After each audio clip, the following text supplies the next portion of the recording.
जय श्री राम। ब्रह्मा पुराण की जय। समुद्र, ऋषि सत्र आदि तीर्थों की महिमा तथा गौतमी महात्म्य का उपसंहार। ब्रह्मा जी कहते हैं, नारद, समुद्र तीर्थ सब तीर्थों का फल देने वाला है। उसके स्वरूप का वर्णन करता हूँ, मन लगाकर सुनो।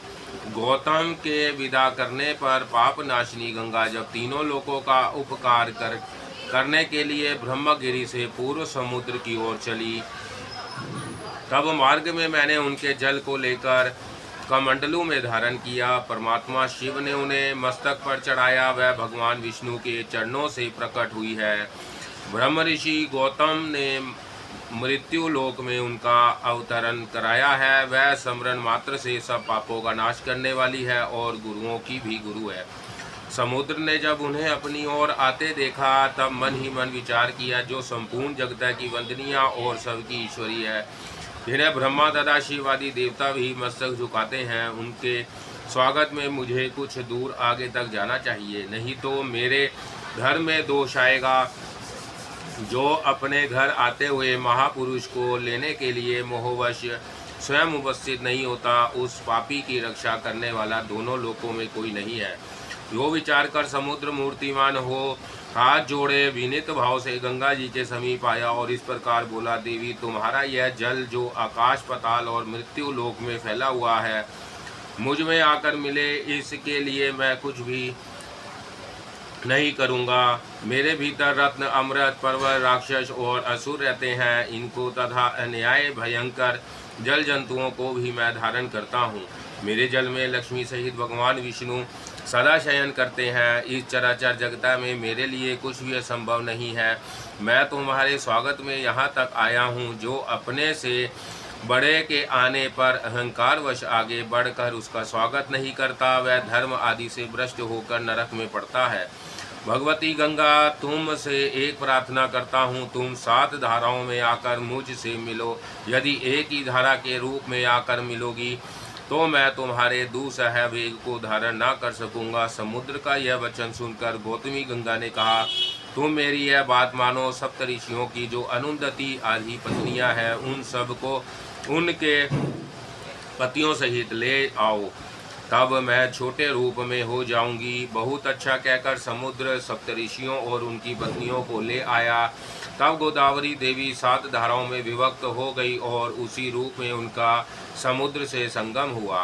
सप्तऋषियों के नाम पर वह सप्त गंगा के नाम से विख्यात हुई। वहाँ भक्ति पूर्वक जो स्नान, दान, श्रवण, पाठ और स्मरण आदि शुभ कर्म किया जाता है, वह समस्त अभिष्ट वस्तुओं को देने वाला होता है। पाप की हानि, भोग और मोक्ष की प्राप्ति तथा मन की प्रसन्नता के लिए तीनों लोकों में समुद्र तीर्थ से बढ़कर दूसरा कोई तीर्थ नहीं है। समुद्र तीर्थ के अतिरिक्त वहाँ ऋषि तीर्थ भी हैं, जहाँ 7 ऋषि तपस्या के लिए बैठे थे और जहाँ भीमेश्वर शिव विराजमान है। वहाँ का वृत्तांत इस प्रकार है। 7 ऋषियों ने गंगा को 7 धाराओं में विभक्त किया। सबसे दक्षिण की धारा वशिष्ठी कहलाती, उसके उत्तर वैश्वामित्री, उससे उत्तर वामदेवी, बीच की धारा गौतमी, उससे उत्तर भारद्वाजी, उससे उत्तर अत्रेय और अंतिम धारा जमदग्नि है। उन सब ऋषियों ने मिलकर वहाँ बहुत बड़े सत्र का अनुष्ठान किया। इसी बीच में देवताओं का प्रबल शत्रु विश्वरूप वहाँ आया और ब्रह्मचार्य तथा तपस्या के द्वारा उन ऋषियों को प्रसन्न करके विनय पूर्वक पूछा, मुनिवरों, यज्ञ अथवा तपस्या जिस उपाय से भी मुझे बलवान पुत्र प्राप्त हो, जिसे देवता भी परस्पर ना कर सके, वह उपाय बतलाइए। तब परम बुद्धिमान विश्वामित्र ने कहा, तात कर्म से नाना प्रकार के फल प्राप्त होते हैं। 3 कारणों में कर्म ही पहला कारण है, दूसरा कारण कर्ता और तीसरे कारण के अंतर्गत उपादान और बीज आदि अन्य उपकरण है। उपादान और बीज को विद्वानों ने कर्म नहीं माना। जहाँ बहुत से कारण उपस्थित हो, वहाँ कर्म ही प्रधान कारण सिद्ध होता है, क्योंकि कर्म करने से फल की सिद्धि देखी जाती है और ना करने से नहीं। अतः फल की सिद्धि कर्म के ही अधीन है। कर्म भी 2 प्रकार के जानने चाहिए, क्रियामान और कृत। क्रियामान कर्म का जो साधन है, वह कर्तार्थ बतलाया गया है। विधान पुरुष कर्म करते हुए जो भावना करता है, उसके अनुरूप ही फल की सिद्धि होती है। यदि बिना भावना के विधि पूर्वक कर्म का अनुष्ठान करता है तो उसे अन्य प्रकार का फल मिलता है, किंतु भावना करने पर संपूर्ण फल उस भावना के अनुरूप ही होता है। अतः तप, व्रत, दान, जप और यज्ञ आदि क्रियाएं कर्म के अनुरूप भाव होने से ही अभिष्ट फल देती हैं। भाव भी 3 प्रकार का जानना चाहिए, सात्विक, राजस और तामस। जिस भावना के अनुरूप कर्म होगा वैसा ही फल मिलेगा। अतः फल की प्राप्ति कर्म के अनुसार और भावना के अनुरूप ही होती है। इसलिए कर्मों की स्थिति विचित्र है। यो समझकर विधान पुरुष को अपनी इच्छा के अनुकूल भाव भी बनाना चाहिए, फिर उसके अनुरूप कर्म ही करना चाहिए। फल देने वाला भी जब फल चाहने वालों को फल देने में प्रवृत्त होता है तब उसके कर्म और भावना के अनुसार ही फल देता है। कर्म, धर्म, अर्थ, काम और मोक्ष चारों पुरुषार्थों का कारण है। यदि निष्काम भाव से कर्म हो तो वह मुक्तिदायक होता है और सकाम भाव से होने पर वही बंधन का कारण बन जाता है। अपने भाव के अनुसार ही कर्म बनता है तथा वही इस लोक और परलोक में भांति भांति के फल देता है। भाव के अनुरूप कर्म होता और तदनुसार भोग मिलता है। अतः भाव सबसे बढ़कर है। तुम भी भाव के अनुसार कर्म करो, फिर जो चाहोगे प्राप्त कर लोगे। बुद्धिमान विश्वामित्र मुनि का कथन सुनकर विश्व रूप से तामस भाव का आश्रय ले दीर्घ काल तक तपस्या की। प्रधान ऋषियों के मना करने पर भी उसने अपने क्रोध के अनुरूप देवताओं के लिए भयंकर कार्य किया। भयंकर कुंड खोद कर उसमें भयानक अग्निदेव को प्रज्वलित किया और उसी में बैठकर मन ही मन अत्यंत भयंकर रौद्र पुरुष का आत्मरूप से चिंतन किया। उसे इस प्रकार तपस्या करते देख आकाशवाणी हुई। भीम स्वरूप जगदीश्वर शिव की महिमा को कौन जानता है। वह संपूर्ण जगत की सृष्टि करते हैं तो भी उसकी आसक्ति से लिप्त नहीं होते। यों कहकर आकाशवाणी मौन हो गई। मुनीश्वर गण भगवान भीमेश्वर को नमस्कार करके अब अपने आश्रम को चले गए। विश्वरूप महाभीम था, उसके कर्म भी भयंकर थे, उसकी आकृति भी बड़ी भयानक थी, उसके हृदय का भाव भी भयंकर ही था। उसने भीम स्वरूप भगवान रुद्र का ध्यान करके अग्नि में अपनी आहुति दे दी। तब से उसके द्वारा आधारित भगवान शंकर भीमेश्वर के लाते हैं। वहाँ किया हुआ स्नान और दान निसंदेह मोक्ष देने वाला होता है। जो सदा भक्ति पूर्वक इस प्रसंग का पाठ और श्रवण करता है तथा देवताओं के स्वामी भीम स्वरूप भगवान शिव को प्रणाम करता है, उसे भगवान शिव अपने सर्व पापहारी चरणों की चरण में लेकर मुक्ति प्रदान करते हैं। यो तो भगवती गोदावरी सर्वत्र और सदा ही संपूर्ण पाप राशि का विनाश करने वाली तथा परम पुरुषार्थ देने वाली है। तथा भी वहाँ जहाँ वह समुद्र में मिली है वहाँ उनका महत्वमय विशेष रूप से बढ़ा हुआ है। जो पुण्यात्मा प्राणी गोदावरी सागर संगम में स्नान कर लेता है वह अपने पूर्वजों का दूसह नरक से उद्धार करके स्वयं भी भगवान शिव के धाम में जाता है। जो वेदांत द्वारा जानने योग्य तथा सबका उपास्य है, साक्षात वह ब्रह्मा ही भीमेश्वर के रूप में प्रकट है। भीमेश्वर का दर्शन कर लेने पर जीव फिर भयंकर दुख देने वाले संसार में नहीं प्रवेश करते। देवताओं की भी वंदनीय गंगा जब समुद्र में मिली तब संपूर्ण देवता और मुनि उनके पीछे पीछे स्तुति करते हुए गए। वशिष्ठ, जबाली, यज्ञवल्क्य, क्रतु, अंगिरा, दक्ष, मरीचि, अन्याय, वैष्णव गण, शतातप, शौनक, देवरात, भृगु, अग्रिवेश, अत्रि, मरीचि, मनु, गौतम, कौशिक, तुम्बुरु, पर्वत, अगस्त्य, मार्कंडे, पिपल, गालव, योगी जन, वामदेव, अंगिरा रस तथा भार्गव ये समस्त पुराण वेता महर्षि प्रसन्न चित्र से वैदिक मंत्रों द्वारा देवी गोदावरी की स्तुति करते थे। गोदावरी को समुद्र में मिली हुई देख भगवान शिव और विष्णु ने भी मुनियों को प्रत्यक्ष दर्शन किया।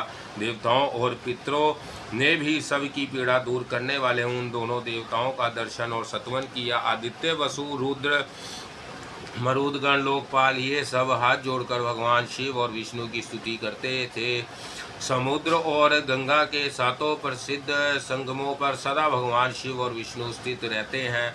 वहाँ महादेव जी गौतमेश्वर के नाम से विख्यात है। लक्ष्मी सहित भगवान विष्णु भी वहाँ नित्य निवास करते हैं। मैंने जो वहाँ शिव की स्थापना की है वह शिवलिंग ब्रह्मेश्वर के नाम से प्रसिद्ध है। देवताओं सहित मैंने अपने लिए कारण उपस्थित होने पर संपूर्ण लोकों के उपकार के लिए भगवान विष्णु का भी सत्वन किया था। वह विष्णु वहाँ चक्रपाणी के नाम से विख्यात है। वहीं इंद्र तीर्थ भी है और उसी के हयग्रीव तीर्थ भी कहते हैं। वहाँ सोम तीर्थ भी है जहाँ भगवान शिव सोमेश्वर के नाम से प्रसिद्ध है। एक समय इंद्र ने बड़े बड़े यज्ञों द्वारा मेरी आराधना करके मेरे प्रसाद से अपना मनोरथ सिद्ध किया था। तब से मैं भी वहीं सब लोगों का उपकार करने के लिए रहता हूँ। विष्णु और शिव तो वहाँ है ही। अग्नि ने जहाँ यज्ञ किया वह स्थान अग्नि तीर्थ के नाम से प्रसिद्ध है। तदंतर आदित्य तीर्थ जहाँ वेदमय आदित्य प्रतिदिन मध्य काल में दूसरा रूप धारण करके मेरा शिवा तथा विष्णु का दर्शन है उपासना करने के लिए आते हैं। वह मध्य काल में सब लोग वंदनीय है, क्योंकि ना मालूम सूर्य वहाँ किस रूप में आ जाए। उसके सिवा पर्वश्रेष्ठ इंद्र गोप पर एक दूसरा तीर्थ भी है। वहाँ किसी कारणवश गिरिराज हिमालय ने महान शिवलिंग की स्थापना की थी, अतः उसे अद्रि तीर्थ कहते हैं। वहाँ किया हुआ स्नान और दान संपूर्ण अविष्ट वस्तुओं को देने वाला तथा शुभ है।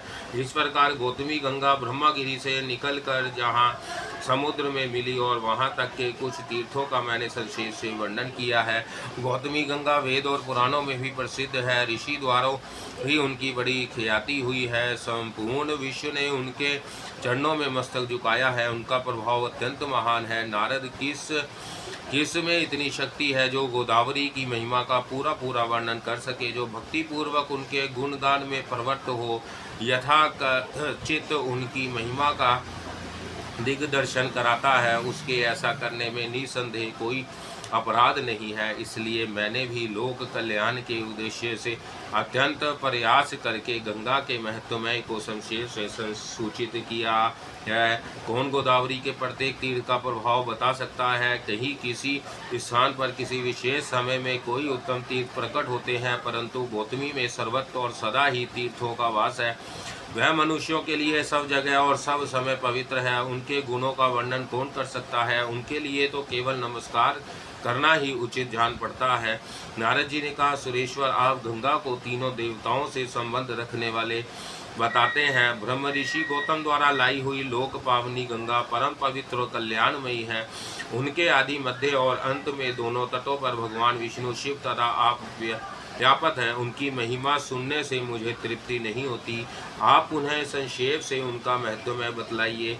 ब्रह्मा जी बोले, बेटा, गंगा पहले मेरे कमंडलू में थी, फिर भगवान के चरणों में प्रकट हुई, उसके बाद महादेव जी के जटाजूट में निवास करने लगी। महर्षि गौतम ने अपने ब्रह्म तेज के प्रभाव से यत्न पूर्वक भगवान शिव की आराधना की, जिससे यह ब्रह्मगिरी पर आई और वहां से चलकर पूर्व समुद्र में जा मिली। भगवती गोदावरी सर्व तीर्थमयी है। वह मनुष्यों को मनोवांछित फल देती है। उनका प्रभाव सबसे बढ़कर है। मैं तीनों लोकों में कोई भी तीर्थ गोदावरी से बड़ा नहीं मानता। उन्हीं के प्रभाव से मन की सारी अभिलाषा पूर्ण होती है। आज भी उनकी महिमा का यथावत वर्णन कोई नहीं कर सकता। सब लोग भक्ति से सदा उनकी वंदना करते हैं। वह वस्तुतः साक्षात ब्रह्मा है। नारद, मुझे तो यही सबसे बढ़कर आश्चर्य की बात जान पड़ती है कि मेरी वाणी में गंगा के गुणों का वर्णन सुनकर भी तीनों लोकों में रहने वाले सब प्राणियों की बुद्धि उन्हीं की ओर क्यों नहीं लग जाती। नारद जी ने कहा, भगवान, आप धर्म, अर्थ, काम तथा मोक्ष के ज्ञाता और उपदेशक हैं। आपके वचनों में रहस्य सहित छंद, पुराण, स्मृति और धर्मशास्त्र आदि समस्त वाग्मय प्रतिष्ठित है। अतः आप बताइए, तीर्थ, दान, यज्ञ, तप, देव पूजन, मंत्र, जप और सेवा में सबसे श्रेष्ठ क्या है? भगवान, आप जैसा कहेंगे वैसा ही होगा। उसके विपरीत कोई बात नहीं हो सकती। अतः मेरे इस संशय का निवारण कीजिए।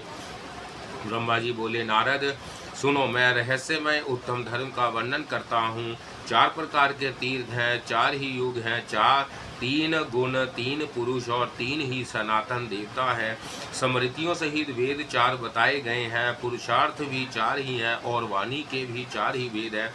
यह सब समान धर्म सर्वत्र एक ही है, क्योंकि वह सनातन है। साध्य और साधन के भेद से उसके अनेक रूप माने गए हैं। धर्म के 2 अक्षरे हैं, देश और काल। काल के अक्षरी जो धर्म है वह सदा घटता बढ़ता रहता है। युगों के अनुसार उसमें एक एक चरण की न्यूनता होती जाती है। कालाश्रित धर्म भी देश में सदा प्रतिष्ठित रहता है। युगों का श्रेय होने पर भी देशाश्रित धर्म की हानि नहीं होती। वो धर्म दोनों आश्रयों से हीन है, उसका अभाव हो जाता है। अतः देश के आश्रय रहने वाला धर्म अपने चारों चरणों के साथ प्रतिष्ठित होता है। देशाश्रित धर्म भित्र भित्र देशों में तीर्थ रूप से स्थित रहता है। सतयुग में धर्म देश और काल दोनों आश्रित होता है। त्रेता में उसके एक चरण की, द्वापर में 2 चरणों की और कलियुग में उसके 3 चरणों की हानि होती है। द्वापर और कली में क्रमशः आधे और चौथे रूप में शेष रहकर धर्म चालू रहता है। कली में उसकी संकटमय स्थिति होती है। जो इस प्रकार धर्म को जानता है उसके धर्म की हानि नहीं होती। जो घर से तीर्थ यात्रा के लिए निकलना चाहता है उसके सामने अनेक प्रकार के विघ्न आते हैं, परंतु जो उन विघ्नों के मस्तक पर पैर रखकर गंगा जी के पास नहीं पहुंचता, उसने अपने जीवन में क्या फल पाया है? गौतमी के प्रभाव का कौन वर्णन कर सकता है? साक्षात सदाशिव भी उसके वर्णन में असमर्थ हैं। मैंने संक्षेप से इतिहास सहित गंगा के महत्वमय का प्रतिपादन किया है। चराचर जगता में धर्म, अर्थ, काम और मोक्ष का जो भी साधन है वह सब इस विस्तृत इतिहास में मौजूद है। इसमें वेदोक्त श्रुतियों का संपूर्ण रहस्य बताया गया है। जगत के कल्याण के लिए जो उत्तम साधन है, जो उत्तम नाम वाला प्राचीन तीर्थ देखा गया है उसी का वर्णन किया गया है। जो उस महत्वमय का एक श्लोक अथवा एक पद भी भक्ति पूर्वक पढ़ता और सुनता है अथवा गंगा गंगा यो चारण करता है वह पुण्य का भागी होता है। गंगा का यह उत्तम महत्वमय कली के कालांक का विनाश करने वाला, सब प्रकार की सिद्धि और मंगल देने वाला है। संसार में यह समादर के योग्य है। इसके पढ़ने और सुनने से मनोवांछित फल की प्राप्ति होती है। जो 100 योजन दूर से भी गंगा गंगा का उच्चारण करता है वह सब पापों से मुक्त होता और भगवान विष्णु के धाम में जाता है। तीनों लोकों में 3.5 करोड़ तीर्थ हैं। वह सभी बृहस्पति के सिंह राशि में स्थित होने पर गौतमी गंगा में स्नान करने के लिए आते हैं। बेटा, यह गौतमी मेरी आज्ञा से सदा सब मनुष्यों को स्नान करने पर मोक्ष प्रदान करेगी। 1000 अश्वमेध और 100 वाजपेय यज्ञ करने पर जो फल मिलता है वह इस महत्वमय के श्रवण मात्र से प्राप्त हो जाता है। नारद, जिसके घर में यह मेरा कहा हुआ पुराण मौजूद है उसे कली काल का कोई भय नहीं है। यह उत्तम पुराण जिस किसी मनुष्य के सामने कहने योग्य नहीं है। श्रद्धालु शांत वैष्णव महात्मा के सामने ही इसका कीर्तन करना चाहिए। यह भोग और मोक्ष देने वाला तथा पापों का नाश करने वाला है। इसके श्रवण मात्र से मनुष्य कृत्य हो जाता है। जो अपने हाथ से लिखकर यह पुस्तक ब्राह्मणों को देता है वह सब पापों से मुक्त होकर फिर कभी गर्भ में नहीं आता।